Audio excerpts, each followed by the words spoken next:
यिनीहरू नेपाली समाजको रहन सहन जन्म विवाह र मृत्यु संस्कार साथै चाडपर्व जात्रा उत्सव महोत्सव मेलापात आदिसँग गाँसिएर आउँछन्। लोकबाजा भन्नाले चाहिँ के बुझ्यौ रे तिमीहरूले?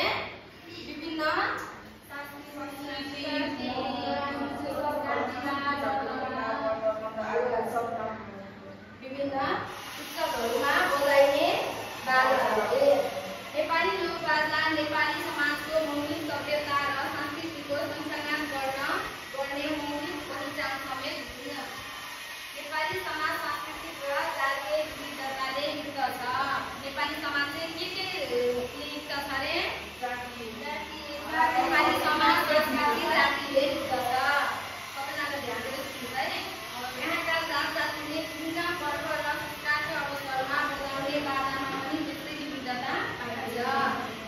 हाम्रा नेपाली लोकबाजाको इतिहास खोज्दै जाने हो भने मानव सभ्यता निकै पुरानो हुनुपर्छ। पुराना वा गजुले हातमा लिने डमरू, विष्णुका हातको शङ्ख र कृष्णका हातको परिवारका सुगाताहरू पाइन्छ।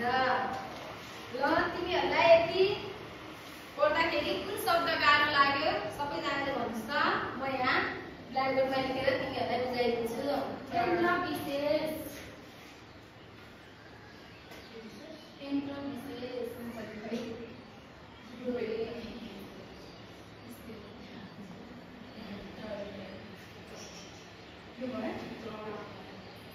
अर्को मेलापात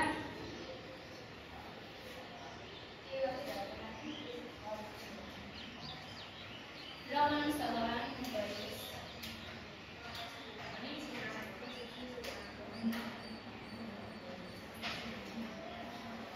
काजल उचिरेलाई राम्रोसँग पढ्नुहोस् त शुद्धसँग। केन्द्र विशेष मेलापात रमण सभा। ल उसले भन्छ सबैजनाले उसको पछि पछि लाग्नुहुन्छ है। केन्द्र